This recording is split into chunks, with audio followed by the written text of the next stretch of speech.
നമ്മളിപ്പോൾ ഉള്ളത് AK furniture and AK സ്റ്റീൽസിന്റെ മാനുഫാക്ചറിംഗ് യൂണിറ്റിലാണ്. ഇവിടെ നിന്നാണ് നമ്മൾ കാണുന്ന ഫർണിച്ചേഴ്സിന്റെ ഒക്കെ പ്രൊഡക്ഷൻ നടക്കുന്നത്. ഇന്ന് ഇതിനെക്കുറിച്ച് കൂടുതൽ കാര്യങ്ങൾ ചോദിച്ചറിയാനായിട്ട് നമ്മുടെ MD ആയിട്ടുള്ള അജി സാർ നമ്മളോടൊപ്പം ജോയിൻ ചെയ്യുന്നുണ്ട്. ഹലോ സാർ, എന്തൊക്കെ മെറ്റീരിയൽസ് വെച്ചിട്ടുള്ള ഫർണിച്ചേഴ്സിന്റെ പ്രൊഡക്ഷൻ ആണ് ഇപ്പൊ ഇവിടെ നടക്കുന്നത്? നമ്മളിവിടെ ഇപ്പം മിഷ്യൻ, അതായത് പ്ലൈവുഡിലുള്ള വർക്കുകൾ നടക്കാറുണ്ട്, പാർട്ടിക്കൽ ബോർഡിലുള്ള വർക്കുകൾ നടക്കാറുണ്ട്. നമുക്ക് മെയിനായിട്ട് മറൈൻ പ്ലൈവുഡാണ് ഇപ്പോൾ കൂടുതലായിട്ട് ഉപയോഗിക്കുക. ഇപ്പോഴത്തെ സീസൺ മറൈൻ പ്ലൈവുഡാണ് കൂടുതലായിട്ട് മാർക്കറ്റിൽ എല്ലാ വീടുകളിലും ഉപയോഗിക്കുക. പിന്നെ MDF ഉണ്ട്, പാർട്ടിക്കൽ ബോർഡ് ഉണ്ട്, HDF ഉണ്ട്. അങ്ങനെയുള്ള ഫർണിച്ചറാണ് ഇവിടെ നിർമ്മാണം നടത്തുന്നത്. സാർ, അതുപോലെ തന്നെ ഇവിടുത്തെ പ്രൊഡക്ഷൻ നടക്കുന്നത് മാനുവൽ ആയിട്ടാണോ അല്ലെങ്കിൽ ഓട്ടോമാറ്റിക് മെഷീൻസ് യൂസ് ചെയ്തിട്ടാണോ? ഇപ്പോഴത്തെ പുതിയ മെഷീൻ ഓട്ടോമാറ്റിക് മെഷീനിലാണ് അവിടെ വർക്ക് നടക്കുന്നത്. 90% ഓട്ടോമാറ്റിക് മെഷീനിലാണ് വർക്ക് നടക്കുന്നത്. അതാണ് 10 ആൾ ചെയ്യേണ്ട ജോലി ഈ മെഷീനിൽ 1 മണിക്കൂർ കൊണ്ട് നമുക്ക് നല്ല ഫിനിഷിംഗ് ചെയ്തെടുക്കാൻ സാധിക്കും. അതാണ് ഇതിന്റെ പ്രത്യേകത. ഓക്കെ, അപ്പൊ എന്തായാലും സാർ ഇത്രയും പറഞ്ഞ സ്ഥിതിക്ക് നമുക്ക് ഇത് ഫുൾ ഒന്ന് കണ്ടു നോക്കാം. ശരി, നമ്മുടെ പുതിയ മിഷനറിയാണ് കോൾഡ് പ്രസ് എന്നാണ് അതിന്റെ പേര്.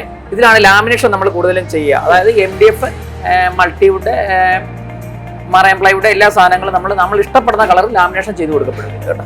ഓക്കെ, അപ്പൊ ഏതൊക്കെ ഷെയ്ഡ്സ് ആണ് ഇവിടെ ഇപ്പൊ അവൈലബിൾ ആയിട്ടുള്ളത്? നമ്മൾ നമ്മുടെ കാറ്റലോഗ് എടുത്ത് കാണിച്ചതിന് ശേഷം നിങ്ങൾക്ക് ഏതാണ് ഇഷ്ടപ്പെട്ടത് അതനുസരിച്ച് നമ്മൾ ചെയ്ത് കൊടുക്കപ്പെടും. ഏത് കളർ നമ്മൾ പറഞ്ഞാലും അതിനനുസരിച്ച് ഇവിടുന്ന് ചെയ്തു തരും.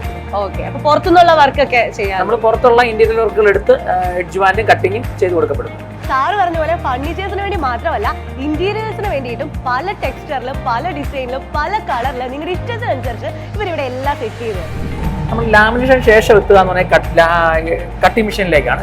ഇത് പാനൽസോ മെഷീനിൽ കട്ട് ചെയ്യാൻ വളരെ ഫാസ്റ്റ് ആയിരിക്കും. ചിപ്പിംഗ് വളരെ കുറവായിരിക്കും ഈ പാനൽസോയിൽ കട്ട് ചെയ്യാൻ. പിന്നെ അതിനുശേഷമാണ് നമ്മൾ എഡ്ജ് വാനിലേക്ക് പോകുന്നത്.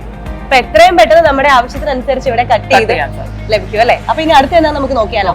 കട്ടിങ്ങിന് ശേഷം നമുക്ക് എത്തുന്നത് ഇത് എഡ്ജ് ബാൻഡിലേക്കാണ്. അഥവാ കട്ടിങ്ങിൽ ഒരു ചിപ്പിങ്ങോ കാര്യങ്ങളോ ഉണ്ടായി കഴിഞ്ഞാൽ നമ്മുടെ മിഷൻ, ഈ സെൻസർ ഉള്ള ഒരു മിഷനാണിത്. ഇത് വർക്കിംഗ് ടൈം തന്നെ ഈ സെൻസർ ഇത് കണ്ടെത്തുകയും അതിനെ ചിപ്പിങ് ഓട്ടോമാറ്റിക് കട്ട് ചെയ്ത് മാറ്റിയതിന് ശേഷമായിരിക്കും എഡ്ജ് ബാൻഡ് സ്റ്റാർട്ട് ചെയ്യുക.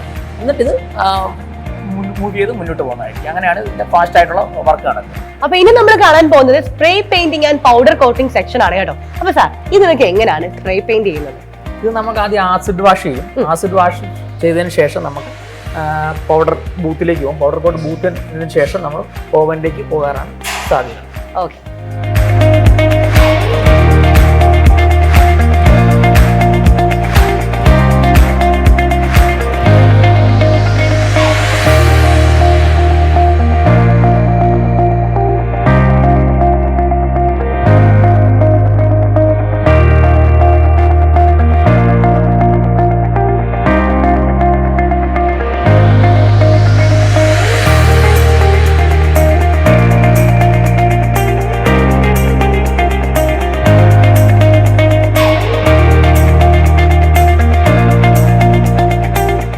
വന്ന് കയറിയപ്പോഴുള്ളൊരു വിസ്മയമല്ല എനിക്കിപ്പോ ഉള്ളത്, മറിച്ച് ഒരു ആദരവാണ്. കസ്റ്റമറെ ദൈവത്തെ പോലെ കാണണമെന്നതാണ് കച്ചവടത്തിന്റെ മൂലതന്ത്രം. എന്നാൽ കസ്റ്റമറെ ദൈവത്തെ പോലെയല്ല, ദൈവം തന്നെയാണ് കസ്റ്റമറിന് കാണിച്ചു തരികയാണ് അജിത് സാർ ചെയ്തിരിക്കുന്നത്. തിരുവല്ലക്കാരൻ ഭാഗ്യമായിട്ടുള്ള AK ഫർണിച്ചർ ആൻഡ് സ്റ്റീൽസിലെ ഷോപ്പിംഗ് അനുഭവം നിങ്ങളുടെ ലൈഫിൽ ഒരിക്കലെങ്കിലും എക്സ്പീരിയൻസ് ചെയ്യണം. Bye bye.